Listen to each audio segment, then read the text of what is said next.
TVC, a TV do Correio da Manhã.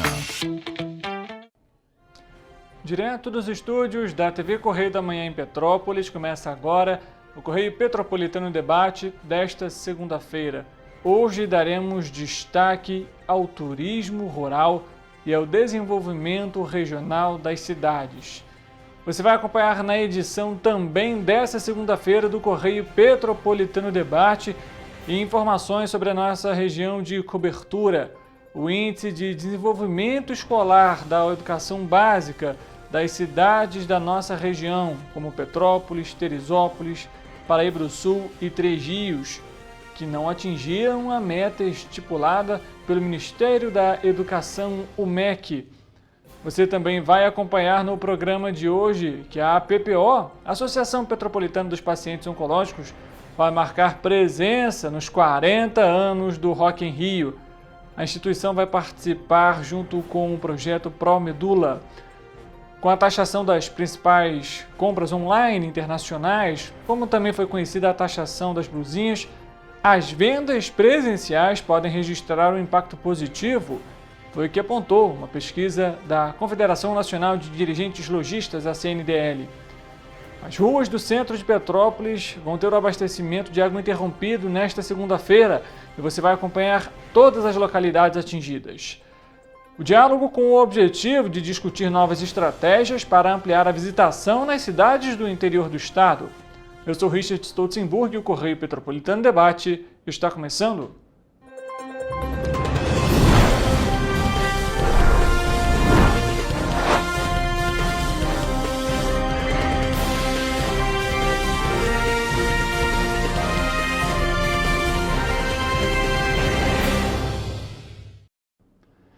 Olá, uma ótima tarde para você que nos acompanha, seja muito bem-vindo. Mais uma edição do Correio Petropolitano Debate no ar. Estou de volta das férias, um período aí de descanso e agora sim estamos de volta ao vivo aqui na TV Correio da Manhã, nas nossas plataformas digitais que você conhece, Facebook, YouTube, em TV Correio da Manhã e no nosso site tvc16.com. Fique à vontade para interagir também pelo nosso WhatsApp, pelo nosso e-mail, estão aqui na tela para você, tendo, é claro, aqui o registro do nosso quadro, Você na TVC, que você pode aí mandar especificamente a sua denúncia, a sua reclamação, vídeos e fotos da localidade onde você mora e que estejam aí, né, com alguma dificuldade, algum tipo de problema. Manda para a gente, uma equipe está aguardando o seu contato. E diante disso a gente já começa a edição de hoje com uma informação importante. Algumas ruas aqui do centro de Petrópolis vão ficar estão, na verdade, né, com abastecimento de água interrompido nessa segunda-feira. Essa interrupção ela segue até às 3 horas da tarde devido a uma interligação que vai ser realizada na rede. A previsão é que o abastecimento esteja normalizado ainda no decorrer dessa segunda-feira, foi o que informou a Águas do Imperador, a concessionária responsável pelo serviço. As ruas que vão ficar então com abastecimento comprometido são as seguintes: Rua Paulo Barbosa, entre os números 2 e 310, a Rua do Imperador, o lado ímpar, entre os números 263 e 817, e a Rua Marechal Deodoro, entre os números 19, 29 e 33. A intervenção ela começou no último domingo, por volta das 5 horas da tarde, que foi finalizada do lado ímpar da Rua Visconde de Souza Franco, próximo à rodoviária, onde inclusive o trânsito ficou em meia pista. Mas, nesse caso, não houve interrupção no abastecimento no domingo. A empresa ainda informou que o abastecimento vai ser interrompido também nessa segunda-feira em algumas ruas do bairro Castelânia, também do Chácara Flora, São Sebastião e Sargento Boining, por conta de uma manutenção emergencial na bomba que abastece os locais. O equipamento já está sendo substituído e a previsão é que o abastecimento seja normalizado durante a tarde também e noite dessa segunda-feira. Entre as ruas que estão com abastecimento tão prejudicado são as seguintes: Estrada do Paraíso, Jardim Passarolo, Rua Paulo Aguiar Ribeiro, Rua Boining, Servidão Jacob Clô, Servidão Leonardo Weber, Servidão Domingos Eiras, Servidão Jamiro Pimentel Guarize, além das servidões José Parada, Ernesto de Medeiros, Luiz Ferreira dos Santos, Manuel Oliveira Raposo e a servidão Adão Brande. Então economize água nesse momento. A gente sabe que é um período de estiagem também, mas por conta desse serviço, então, para não correr ali o risco de desabastecimento, é importante ficar, economizar água durante esse período. A gente muda de assunto porque na última quarta-feira foram divulgados os resultados de 2023 do Índice de Desenvolvimento da Educação Básica, o IDEB. De acordo com os dados apresentados pelo Ministério da Educação, as cidades de Petrópolis, Nova Friburgo, Três Rios, Paraíba do Sul e Teresópolis não atingiram as metas estabelecidas na pesquisa de 2021 para as escolas municipais. Petrópolis atingiu a meta para o ensino médio, entretanto, não conseguiu atingir o índice estabelecido pelo MEC para o ensino fundamental. Nova Friburgo, Teresópolis, Paraíba do Sul e Três Rios não atingiram as metas do ensino fundamental. Quanto ao ensino médio, não há registros de escolas municipais que atendam ao grau de escolaridade. O IDEB foi criado em 2007 pelo Instituto Nacional de Estudos e Pesquisas Educacionais Anísio Teixeira, o INEP. Formulado para medir a qualidade do aprendizado nacional e estabelecer metas para a melhoria do ensino, o índice varia de 0 a 10. O IDEB funciona como um indicador nacional que possibilita o monitoramento da qualidade da educação pela população por meio de dados concretos, com o qual a sociedade pode se mobilizar em busca de melhorias. O índice é calculado a partir de dois componentes: a taxa de rendimento escolar, ou seja, a aprovação, e as médias de desempenho nos exames aplicados pelo INEP. Os índices de aprovação são obtidos a partir do censo escolar realizado anualmente. Para os primeiros anos do ensino fundamental, do 1º ao 5º ano, as escolas municipais de Petrópolis tinham a meta estabelecida de 6,2 para 2023. Com o resultado, a cidade alcançou apenas 5,7. Quanto aos anos finais do fundamental, do 6º ao 9º ano, o MEC havia estabelecido a meta de 5,5, mas o resultado foi de 4,8. Quando analisadas as informações do ensino médio, a cidade superou em 0,9 a meta estabelecida pelo MEC, que era de 4,2. Com os resultados, Petrópolis ocupa a 37ª posição dos anos iniciais no estado do Rio de Janeiro e a 27ª colocação nos anos finais. Também foram disponibilizadas as informações do Sistema Nacional de Avaliação da Educação Básica, o SAEB.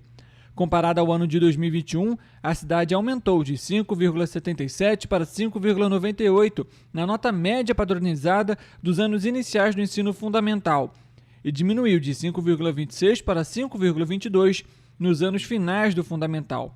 A Prefeitura se manifestou ressaltando que a atual administração reconhece que ainda há muito o que avançar, porém, vê de forma positiva os dados do IDEB. O MEC havia estabelecido uma meta de 6,7 para os primeiros anos do ensino fundamental das escolas municipais de Nova Friburgo. No entanto, a cidade chegou ao índice de 6. Quanto aos anos finais do fundamental, a meta era de 6,1 e o resultado foi de 4,6, estando aí 1,5, 1,5 abaixo do esperado. Quanto ao ensino médio, não há escolas municipais na cidade de Nova Friburgo que atendem esse grau de escolaridade. Com os resultados, a cidade ocupa a 18ª posição dos anos iniciais no estado do Rio e a 37ª colocação nos anos finais. De acordo com as médias do SAEB, Friburgo aumentou a nota dos anos iniciais do fundamental, o que era de 6,16 em 2021 e subiu para 6,72 em 2023. Já a média dos anos finais do fundamental diminuiu de 5,67 para 5,41.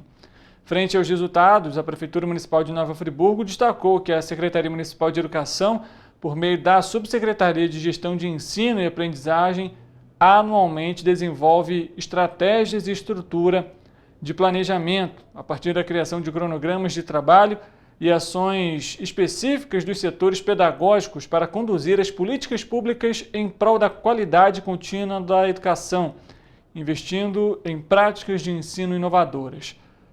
Já as escolas municipais de Teresópolis tinham uma meta estabelecida pelo MEC de 6,1 para os anos iniciais do fundamental, mas o resultado obtido foi de 5,8. Quanto aos anos finais do ensino fundamental, a média era de 5,7, a meta, e o resultado em 2023 foi de 4,5 do esperado pelo Ministério Público, ou seja, o índice é 1,2 abaixo do que foi estipulado pelo MEC. Quanto ao ensino médio, também não há escolas municipais que atendam ao grau de escolaridade. Com os resultados, Teresópolis ocupa a 31ª posição dos anos iniciais no estado do Rio e a 42ª colocação nos anos finais. Já a nota média do SAEB superou a última pesquisa nos anos iniciais do fundamental, atingindo 5,95 em 2023, enquanto havia alcançado 5,66 em 2021. Quanto aos anos finais do fundamental, a média diminuiu de 5,18 para 4,94. A Secretaria de Educação de Teresópolis informou que está compilando os dados divulgados na última quarta-feira e, assim que possível, vai enviar uma nota oficial com avaliação sobre os resultados obtidos pelas unidades escolares.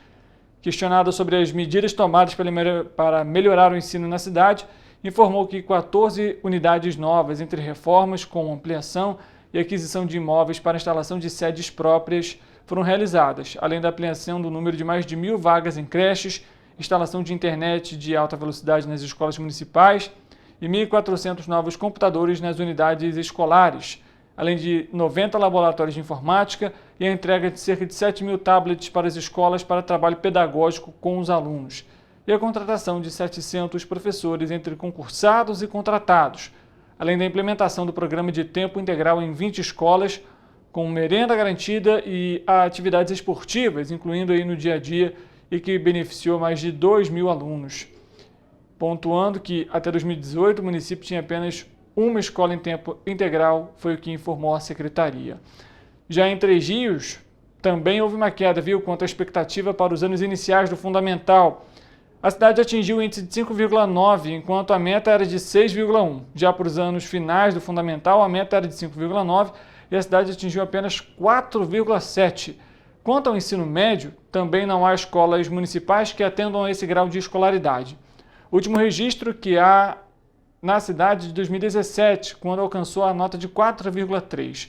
Com os resultados, Três Rios ocupa a 25ª posição dos anos iniciais no estado do Rio de Janeiro e a 32ª colocação dos anos finais. Quando a gente fala inicial e final, é referente ao primeiro e quinto ano e sexto ao nono ano. Já as médias do SAEB superam o ano de 2021 em ambas as fases do ensino fundamental. Nos anos iniciais, em 2021, foram registrados, por exemplo, uma média de 5,03, enquanto na nova pesquisa a cidade atingiu 6,07. Quanto aos anos finais, em 2021 era de 4,68 e em 2023 de 5,09. A Prefeitura de Três Rios informou que desde o ano passado, medidas de aceleração, recomposição de aprendizagem e pactos nacionais de alfabetização e da escola de tempo integral estão sendo adotadas e que subiu da posição 83 para 25 nos anos iniciais, o maior crescimento de todo o estado, subindo quase 60 posições. Para a gente finalizar esse balanço, o município de Paraíba do Sul tinha uma meta de 6,1 para os alunos dos anos iniciais do ensino fundamental. Entretanto, o índice registrado foi de 5,4. Já para os anos finais do fundamental, a meta era de 5,8 e o resultado final obtido foi de 4,5. Quanto ao ensino médio, também não há escolas municipais que atendam esse grau de escolaridade na cidade de Paraíba do Sul. E com os resultados, o município então ocupa a 51ª posição dos dados iniciais no estado do Rio e a 41ª colocação dos anos finais. Assim como Três Rios, a nota média do SAEB superou 2021 em ambas as fases do ensino fundamental. Os anos iniciais registraram um índice de 5,59, enquanto em 2021 foi de 5,25. Já os anos finais do fundamental aumentaram de 4,94 para 5,03. Fato é que a educação precisa muito de mais investimentos e de atenção também do poder público. Tendo em vista as eleições deste ano, busque, se informe sobre os candidatos, tanto para a prefeitura, tanto para vereador, e pesquise os projetos, os planos, os temas. A gente vê aí a necessidade de se debater e analisar com mais calma a educação dos municípios da nossa região de cobertura.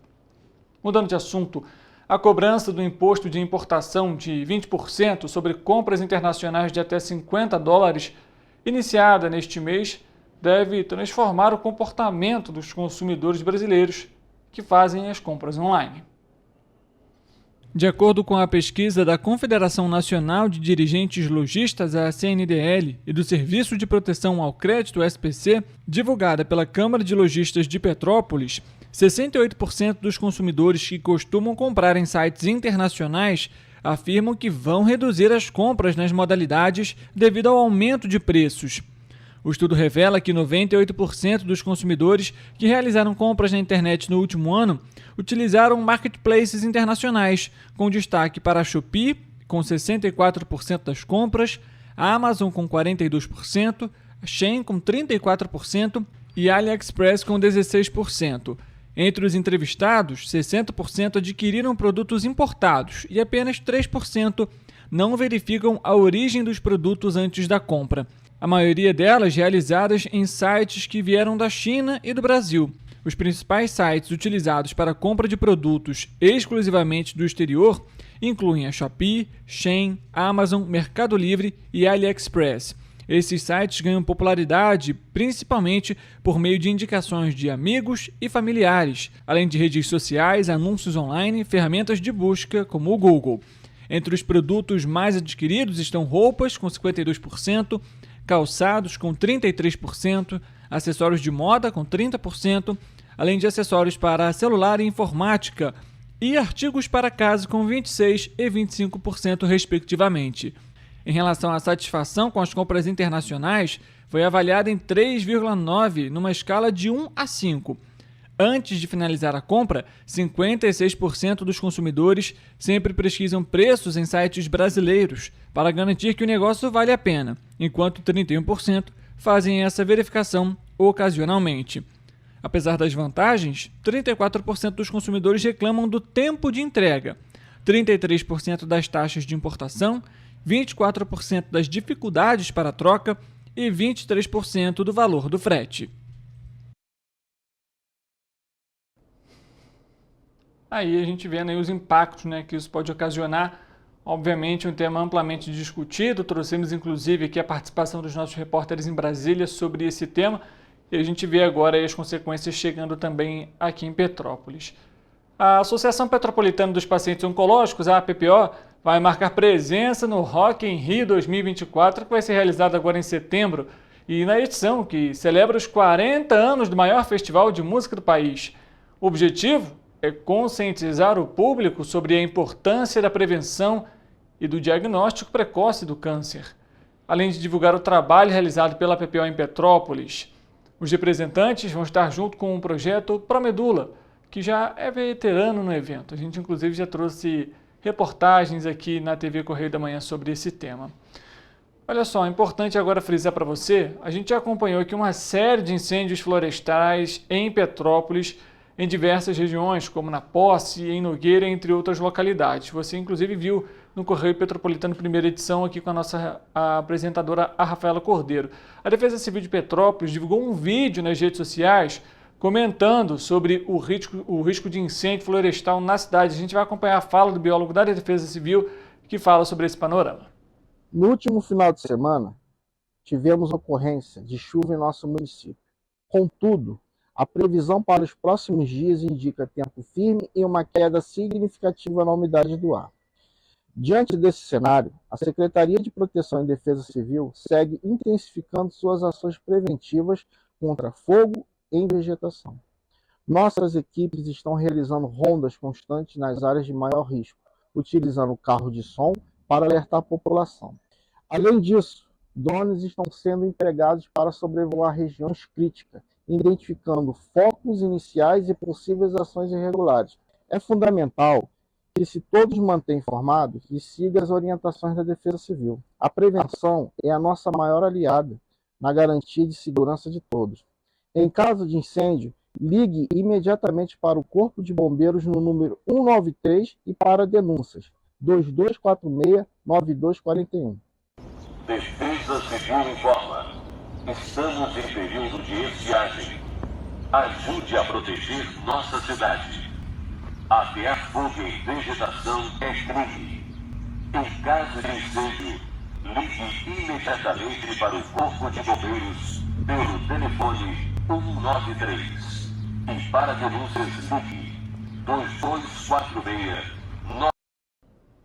para você ver aí, né, o número de denúncias em casos de incêndios florestais e, obviamente, o número do Corpo de Bombeiros 193 aí em casos, né, ocorrências que foram registradas próximos aí à residência, enfim, à localidade que você mora. Vale lembrar ainda para quem está nos acompanhando, nesses casos de incêndio, evite o combate às chamas. Acione o Corpo de Bombeiros, que tem uma equipe treinada, capacitada para atuar nessas ocorrências. O Correio Petropolitano Debate faz um intervalo rápido, a gente volta daqui a pouco, tem a previsão do tempo para você, né, para explicar um pouquinho também sobre essas questões do clima. E claro, não saia daí, a gente ainda tem a nossa entrevista de hoje para abordar o turismo rural. A gente volta já.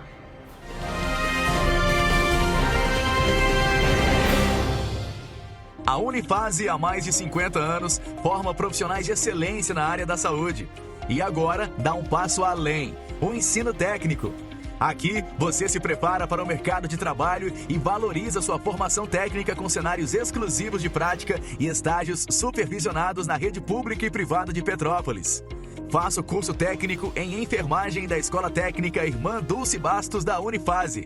Inscrições abertas para 2024. Turmas manhã e noite. Para ter mais qualidade de vida, conte com a maior rede de academias de Petrópolis. Aqui na Corper, com uma mensalidade, você utiliza todas as unidades: Centro, Bingen, Itamaraty e Itaipava.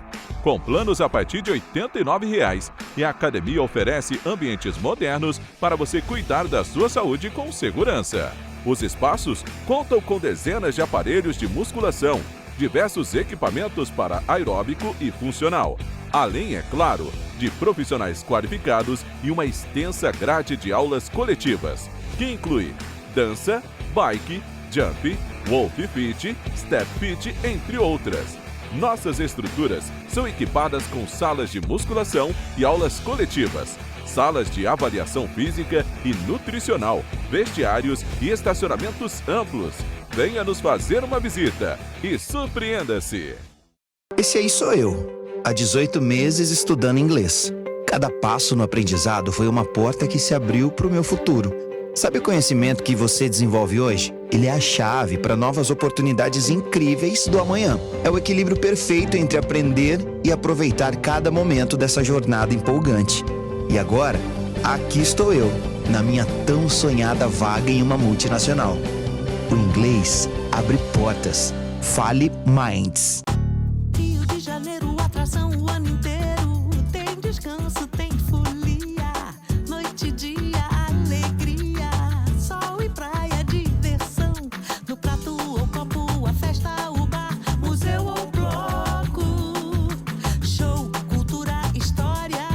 Gravado na memória e no seu coração. Rio de Janeiro, vem se apaixonar. Rio de Janeiro, vem se apaixonar. Cidades maravilhas, campo, mata, serra e trilha, em estado de emoção. Tem o Rio de Janeiro, que você já ama, e o Rio que ainda vai conquistar você. Apaixone-se pelo Rio. Rio de Janeiro, vem se apaixonar. Rio de Janeiro, vem se apaixonar. Governo do Estado do Rio de Janeiro.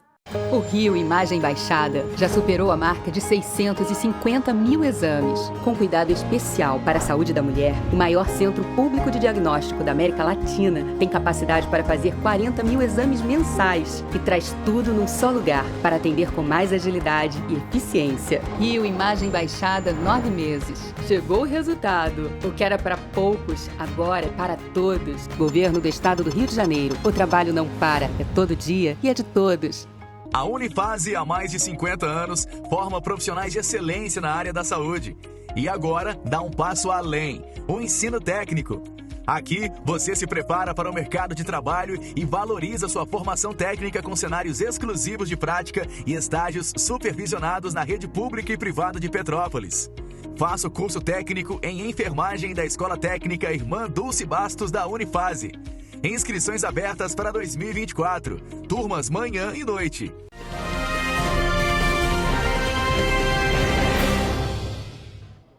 Correio Petropolitano Debate de volta nesta segunda-feira e chegou o momento de saber como que fica a previsão do tempo.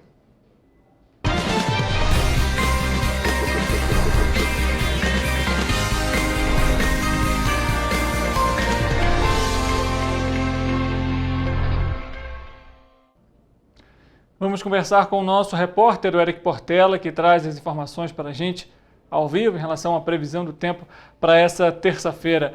Eric, boa tarde para você, seja muito bem-vindo. Afinal, como que fica o tempo? Terça-feira está chegando, a gente acabou de citar aqui no primeiro bloco o período de estiagem. Afinal, há previsão de chuva para essa terça? Boa tarde, Richard. Seja bem-vindo de volta, né? Nós já estávamos ficando com saudade. E boa tarde para você aí de casa que está nos assistindo. Olha, Richard, como você falou, sim, tem previsão de chuva, mas também tem alerta climático do Instituto Nacional de Meteorologia. Hoje eu já trago esses alertas aqui para vocês.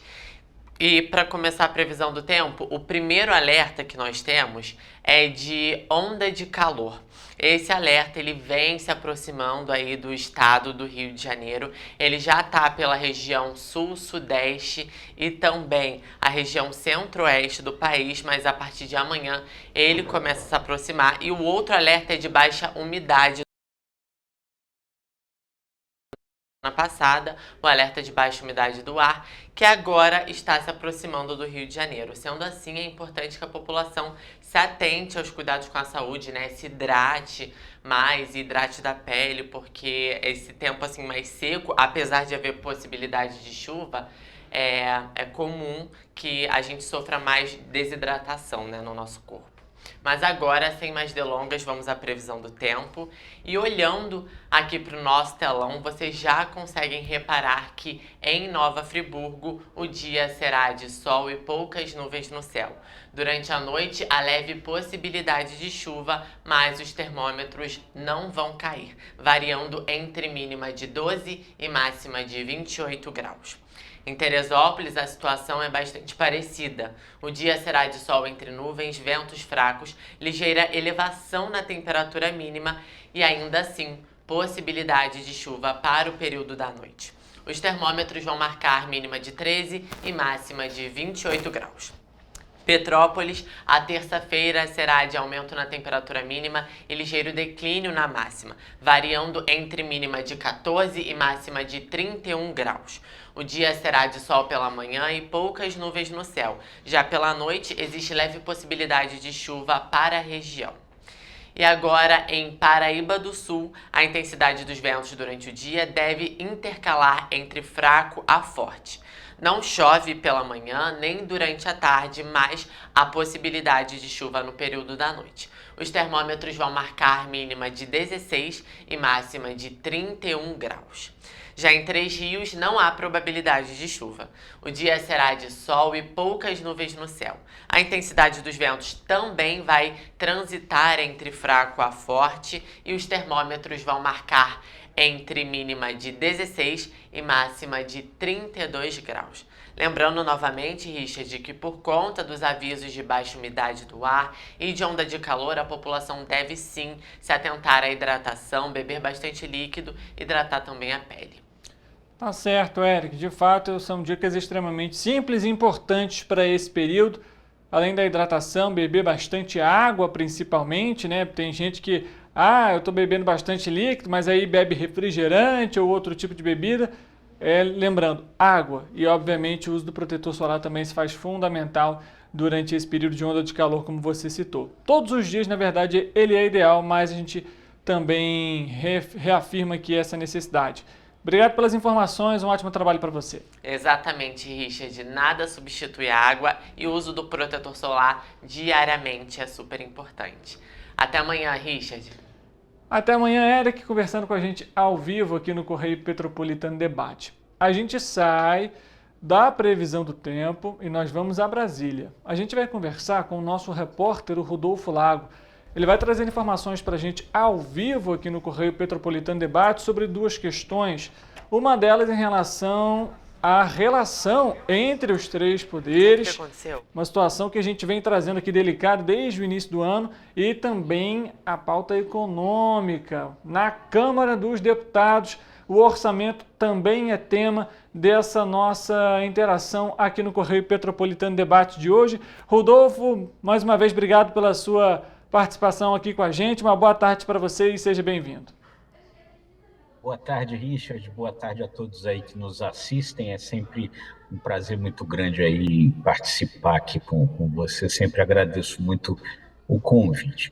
Pois é, Richard, a Praça dos Três Poderes virou praça de guerra. Os poderes estão numa disputa muito grande. Essa disputa entre os poderes parece ter chegado aí ao ápice, ao momento mais delicado, mais complicado, né? E essa disputa tem relação com essa outra questão econômica que você mencionou, que é a questão do orçamento. O que está acontecendo? Ao longo dos últimos anos, o Poder Executivo, o governo federal, perdeu boa parte do seu comando na destinação das verbas públicas, das verbas orçamentárias. Especialmente no governo Jair Bolsonaro, o ex-presidente Jair Bolsonaro cedeu muito dessas atribuições ao Congresso Nacional. Então, naquele primeiro momento, no que se convencionou chamar de orçamento secreto, o Supremo Tribunal proibiu o chamado orçamento secreto, o Congresso encontrou outros caminhos aí para continuar exercendo esse poder, né? Com as chamadas emendas PIX, que são transferências diretas dos parlamentares para as prefeituras, para os municípios, né? Sem muita transparência, sem muita fiscalização. E o que aconteceu agora? O Supremo, então, primeiro-ministro Flávio Dino, numa decisão liminar, e depois o pleno, todo o plenário do Supremo, de forma unânime na semana passada, resolveu suspender não somente as emendas PIX, mas a liberação de todas as chamadas emendas individuais obrigatórias. E aí nós estamos falando de mais de 20 bilhões de reais. O Congresso, evidentemente, reage a isso, porque poder conquistado ninguém cede. Então, está reagindo, tentando retaliar agora a isso. Na semana passada, segurou na Comissão de Orçamento uma liberação de 1,3 bilhão de reais, justamente para o Judiciário, né? E agora o Congresso, então, imaginando que essa coisa é uma dobradinha, né, do poder do governo federal, querendo retomar poderes que perdeu com o Judiciário, resolve retaliar o governo federal também, travando a aprovação da regulamentação do segundo projeto da reforma tributária. Eles tinham aprovado o texto base, precisam aprovar os destaques, né, as mudanças no projeto, e não estão pautando isso como retaliação. Enfim, uma briga feia, uma briga complicada. Quem perde com isso, Richard, somos todos nós. Quem perde com isso é o país. Porque a gente tem um impacto direto nos municípios, né, nos estados para quais essas verbas iam ser encaminhadas e, obviamente, você tem aí as outras questões que envolvem também a reforma tributária e todo aquele processo de mudanças que vão acontecer de forma gradativa pelos próximos anos. E aí, Rodolfo, eu pergunto, já existe uma expectativa? Os parlamentares têm comentado sobre uma possível votação ou quando ela poderia acontecer?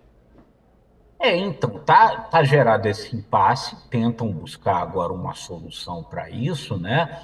Enfim, encontrar uma saída lá para que o Supremo, então, libere esses recursos orçamentários, as coisas voltem ao normal, e, por enquanto, lá na Câmara está parada a continuação dessa regulamentação.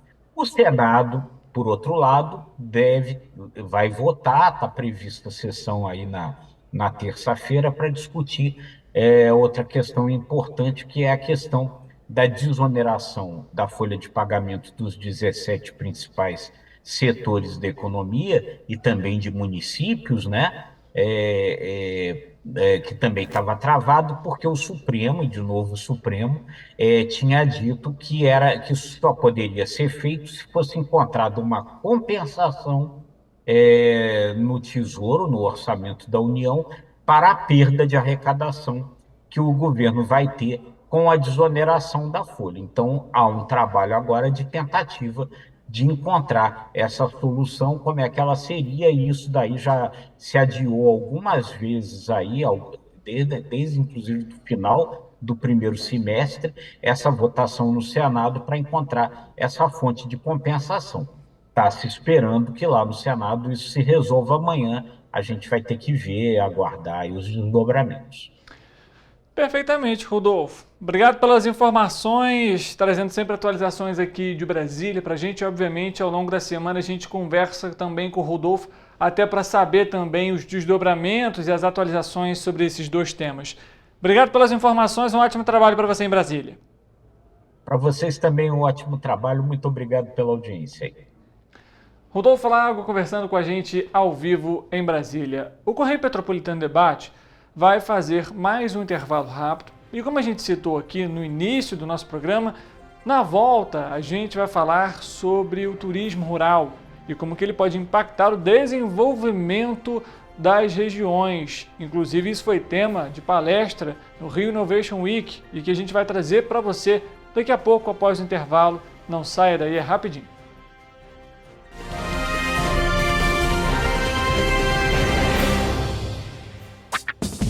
Enquanto você acha que alguma coisa deveria ser feita contra o racismo, a Alerj faz. As leis que você precisa, a Alerj faz. Baixe o aplicativo da Alerj e conheça seus direitos. Ensinar inglês na pré-adolescência exige diferentes estímulos no aluno. O curso Kids and Teens a Mais conta com professores especializados que abordam inglês de maneira lúdica e objetiva. Através de 4 módulos, conduzimos os alunos de 9 a 14 anos do nível básico para o avançado, oferecendo total segurança na hora de se comunicar e argumentar em inglês, inclusive ser capaz de realizar futuros exames de certificação. Na Minds English School, você aprende o inglês que te leva longe. A Unifase, há mais de 50 anos, forma profissionais de excelência na área da saúde. E agora dá um passo além, o ensino técnico.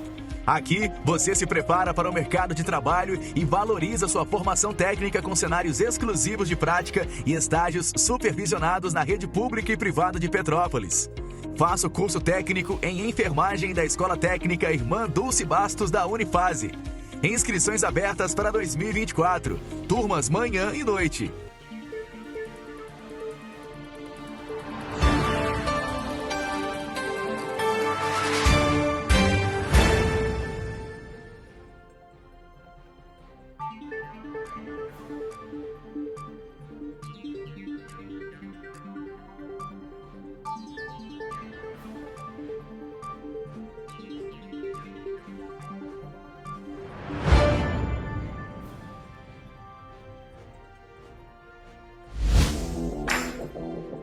Para ter mais qualidade de vida, conte com a maior rede de academias de Petrópolis. Aqui na Corper, com uma mensalidade, você utiliza todas as unidades: Centro, Bingen, Itamaraty e Itaipava. Com planos a partir de R$ 89,00, e a academia oferece ambientes modernos para você cuidar da sua saúde com segurança. Os espaços contam com dezenas de aparelhos de musculação, diversos equipamentos para aeróbico e funcional, além, é claro, de profissionais qualificados e uma extensa grade de aulas coletivas, que inclui dança, bike, jump, wolf fit, step fit, entre outras. Nossas estruturas são equipadas com salas de musculação e aulas coletivas, salas de avaliação física e nutricional, vestiários e estacionamentos amplos. Venha nos fazer uma visita e surpreenda-se!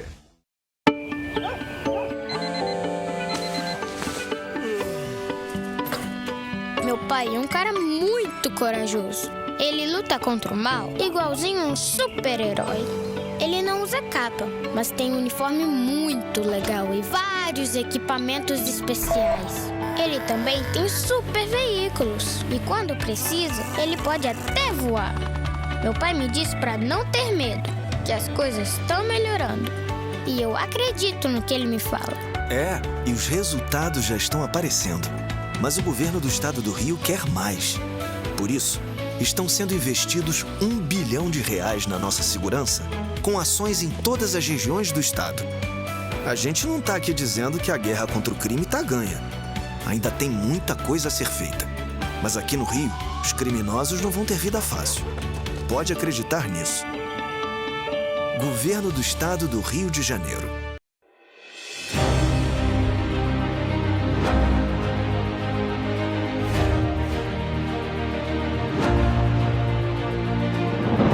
Não é jornalismo de direita, é jornalismo direito. Correio Petropolitano. Tudo que seu jornal não deveria ter deixado de ser. Todos os dias, em uma banca perto de você.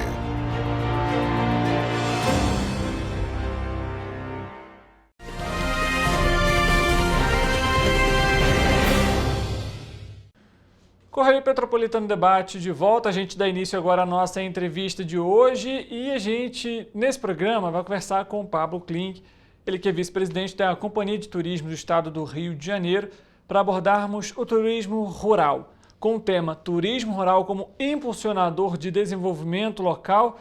Ele palestrou durante o Rio Innovation Week e vai falar um pouquinho sobre esse tema para a gente e, claro, como que isso pode impactar Petrópolis, por exemplo. Pablo, obrigado pela presença mais uma vez aqui no programa. Agradeço o convite, Richard, e a toda a equipe aqui da TVC também. Maravilhão. Primeira coisa, Pablo, como que foi poder palestrar, como que estava lá também o Rio Innovation Week, um evento de extrema importância, fala sobre inovação, sobre criatividade, e é algo que é fundamental aí também para novos negócios e o desenvolvimento das regiões.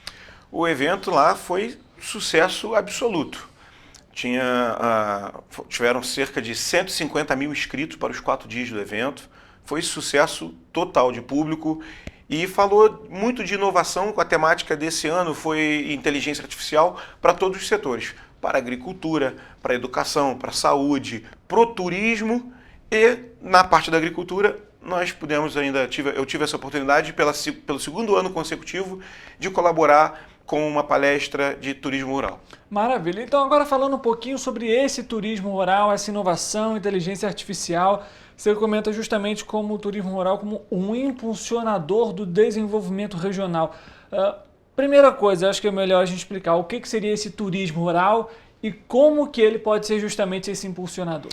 Então, o turismo rural, de acordo com o conceito, a terminologia do Ministério, definida pelo Ministério do Turismo, é aquele turismo que acontece no espaço rural, porém ele não é apenas no espaço rural, ele tem que ter um comprometimento com a produção agropecuária, agregando e promovendo os valores locais, a cultura regional, o patrimônio, a história. Então ele tem que ter esse complemento. Ele não pode ser, não é apenas você visitar uma cachoeira porque ela está numa área rural. Agora, se não tiver dentro dessa visita um comprometimento com a produção agropecuária, ou seja, no trajeto uma senhora ali que faça o beneficiamento de uma fruta, de uma laranja, de um morango, e que venda, que comercializa esse produto, não é turismo rural, é turismo no espaço rural.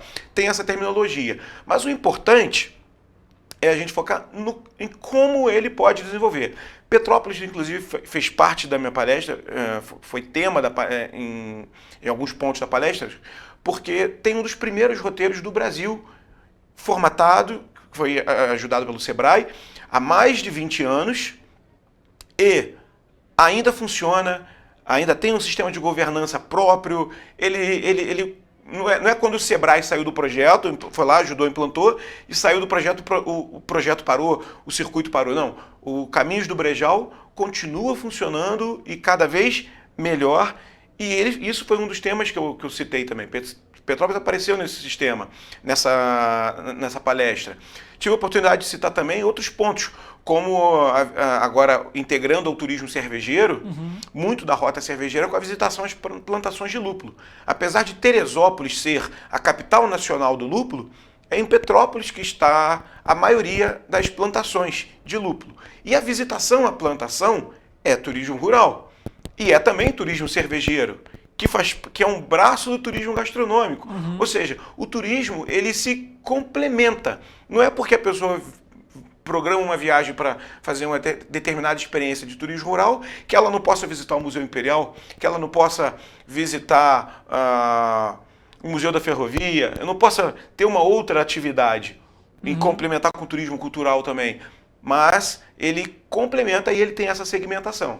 Entendido. Inclusive você tem Petrópolis aí, por exemplo, tem a Boêmia, que é a primeira cervejaria do Brasil, e o crescimento também desse setor cervejeiro em Petrópolis tem sido muito grande. Você tem cidades aqui do entorno, como Areal, que é a capital nacional do vinho, se eu não me engano, da uva,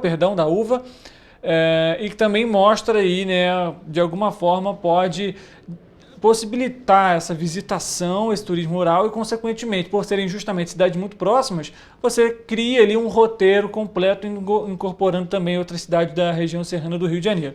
E aí, Pablo, como a gente citou agora, como fazer então, por exemplo, esse impulsionamento? A gente vê que ele está interligado, o que já facilita. Esse impulsionamento, como que ele acontece para esse desenvolvimento regional? É com eventos? É com divulgação? Como que esse processo acontece? Primeiro você tem que estruturar o roteiro. Eu citei bem o caso aqui do Caminhos do Brejal, mas eu posso citar um outro caso daqui de Petrópolis, que é a Rota Secreta, em Secretário. Tratando bem desses dois temas, desses dois circuitos, por exemplo, como que se impulsiona o desenvolvimento local. Para se ter um roteiro de turismo rural, você precisa ter pelo menos 3 elementos. É um tripé ali com 3 elementos. O primeiro é o atrativo, que são as propriedades rurais, que são as produções. O segundo é A e B, que é alimentos e bebidas, porque o turista ele precisa comer, ele precisa beber. E o terceiro tripé é a hospedagem, ele precisa ficar no local, para que seja de fato turismo, e não apenas uma visitação, não apenas uma excursão, vamos usando as nomenclaturas aí, as definições do Ministério do Turismo. Então, com esse tripé ativo, você consegue ter um roteiro e trazer o turista. Com esse roteiro funcionando, o turista vem. Aí sim vem o desenvolvimento. Por quê? Porque ele vai deixar um dinheiro naquela comunidade que não era daquela comunidade, não era daquela região. É um dinheiro que ele ganhou em outra região, ele ganhou numa capital, numa metrópole, ganhou fora do país e trouxe para gastar aqui. Ou seja, é uma injeção de dinheiro diretamente na comunidade.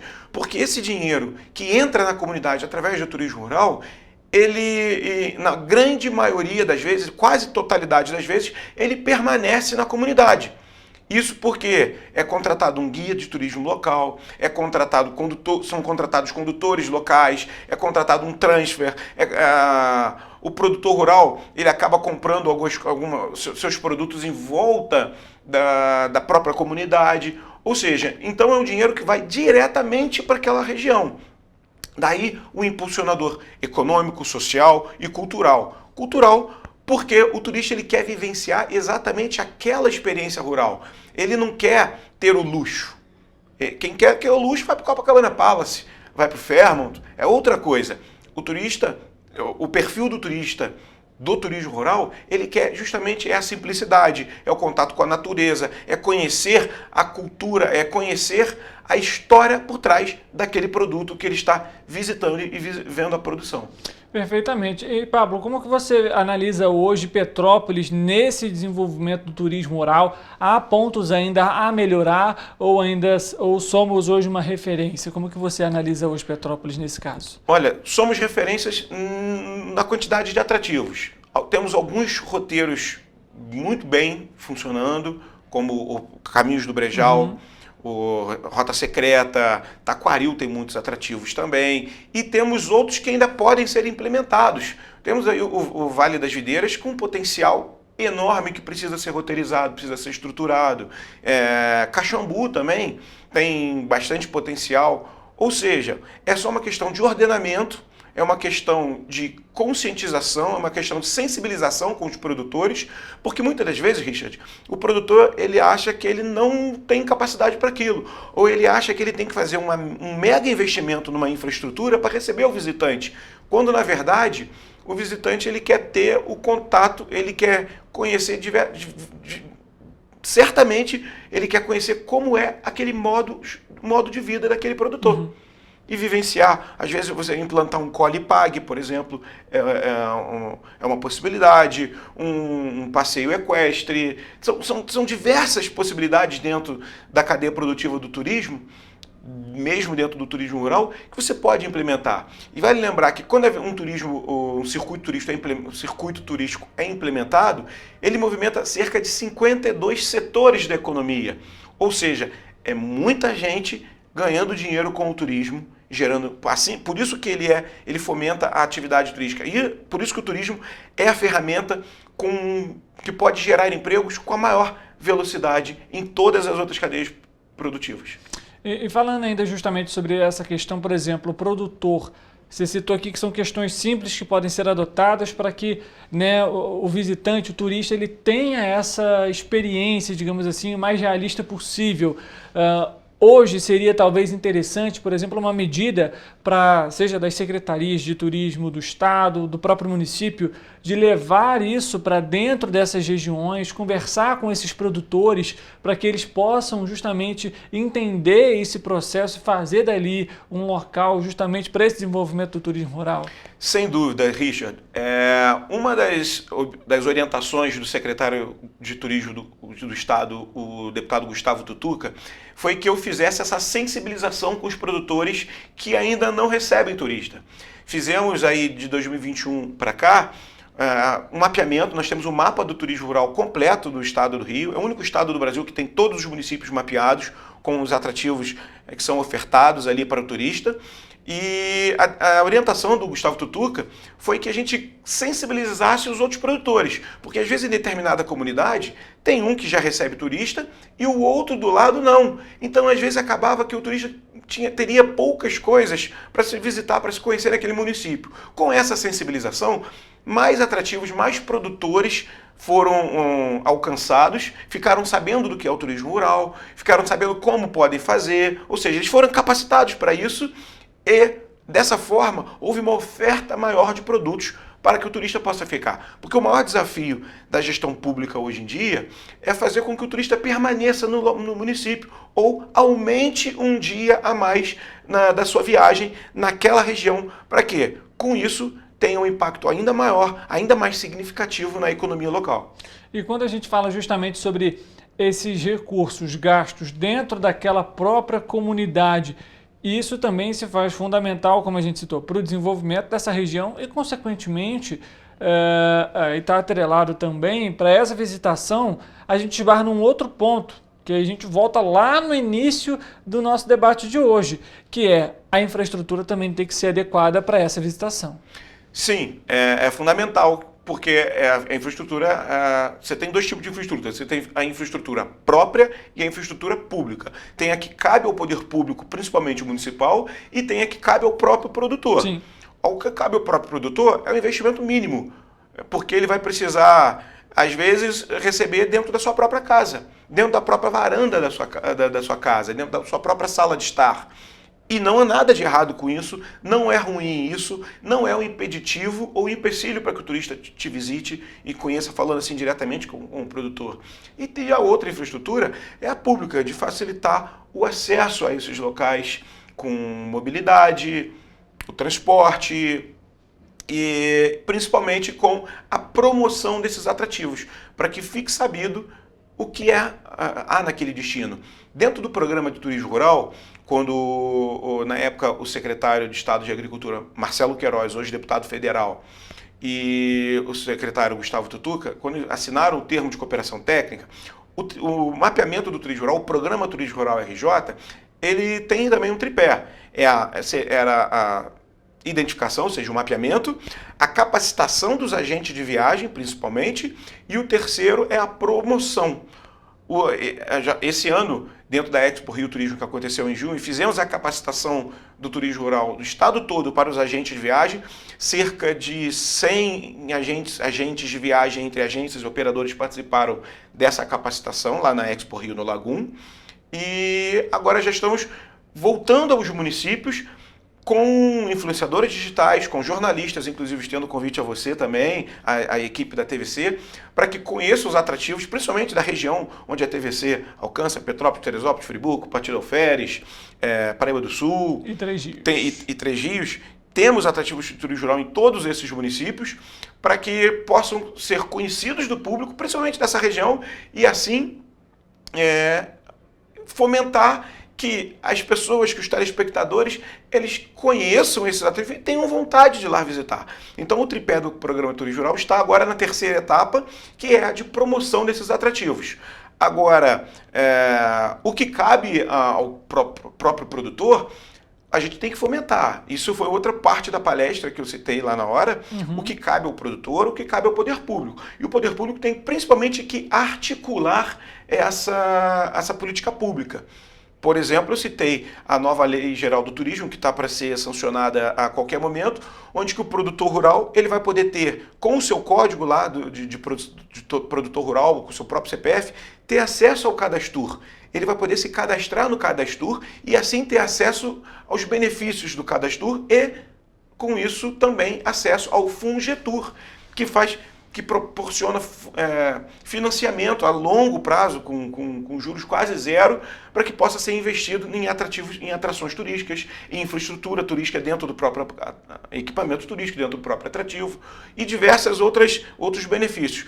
Ou seja, o poder público ele tem que consolidar, ele tem que fomentar essa atividade. Pablo, agora falando justamente, o Rio Innovation é um evento justamente de inovação e criatividade. O que a gente pode esperar aí de inovação? O que está sendo já debatido e discutido justamente sobre inovação dentro do turismo? O turismo ele se reinventa. E com a chegada dessa inovação e com o aumento e a difusão dela cada vez mais, você tem acessos a dados através da inteligência artificial, ela pode nos auxiliar com novos dados, com novas leituras, identificar através das métricas, principalmente das redes sociais, por exemplo, e somando-se a outras fontes de informação, ele pode direcionar para onde que o turista está indo. E com isso, o poder público ir e chegar à frente e fazer as devidas promoções, os devidos ajustes necessários para que o turista, quando chegar, a gente já esteja lá promovendo aquele atrativo. É identificar essas ferramentas novas, elas possibilitam que a gente tenha mais e mais acesso à informação e, mais do que informação, aos dados já consolidados. Ou seja, traz de alguma forma algo mais direcionado, que mostra justamente o que está acontecendo, para quais locais estão. E aí justamente aí entra a parte do poder público como um todo, de analisar esses dados, tendo esse olhar do que fazer justamente para que os visitantes, os turistas tenham acesso a esses outros locais. E aí a gente vê a necessidade de os dados serem fundamentais também nesse processo desse desenvolvimento. Pablo, a gente está chegando aqui ao fim da nossa entrevista de hoje. Primeiramente, queria mais uma vez agradecer a sua presença aqui com a gente, falar um pouquinho sobre o turismo rural. Alguma informação talvez importante, que talvez a gente não tenha abordado, que você gostaria de ressaltar? É importante a gente frisar, principalmente um dado muito recente, que foi divulgado semana passada pelo IFEC, que é o Instituto de Pesquisa do Instituto do FEComércio, que o turismo no estado do Rio de Janeiro, ele cresceu 2 vezes mais do que o turismo como um todo no território brasileiro.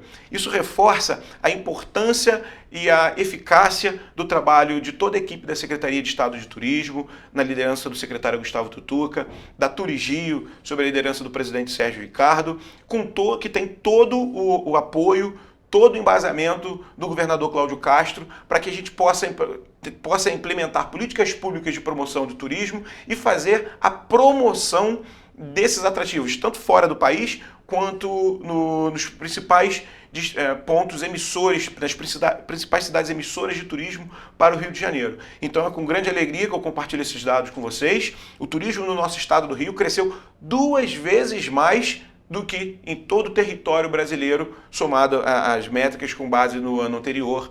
Então isso, de fato, é a prova de que a Secretaria de Estado de Turismo, a Turigio, o governo do estado estão no caminho certo para o desenvolvimento do turismo em todo o território fluminense.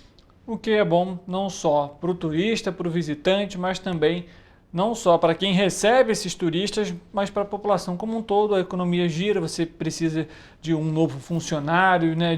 Mesmo que às vezes de forma temporária, isso acaba sendo bom para todo mundo. Sim, Richard, só mais um ponto, claro. Rapidamente, porque às vezes muitas pessoas falam, mas esse benefício é para o turista, está organizando isso para o turista. O turista ele vai se beneficiar dessa infraestrutura, dessas melhorias, 1, 2 vezes, um final de semana, e quem mais se beneficia com a atividade turística é a população, que vai se beneficiar daquela melhoria ao longo de todo o ano. E todo ano, quem vai utilizar os principais produtos, os principais serviços que são oferecidos para o turista é a própria comunidade, são os moradores. O turista vai usar aquilo pouco tempo, mas é importante que tenha, para que quando ele chegue, ele possa falar bem e outras pessoas possam continuar nos visitando e deixando, no caso aqui em Petrópolis, nesses roteiros de turismo rural, como lá em Friburgo e Teresópolis, o seu, como diria o tio Patinhas, o seu rico dinheirinho. Tá certo. Pablo, obrigado mais uma vez pela presença. Nada.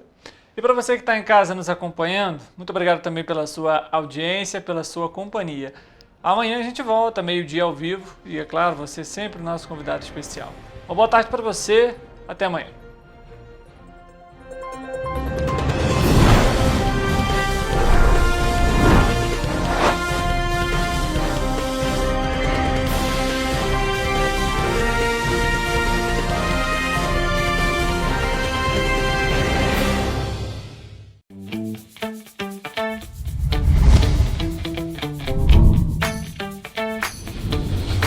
TVC, a TV do Correio da Manhã.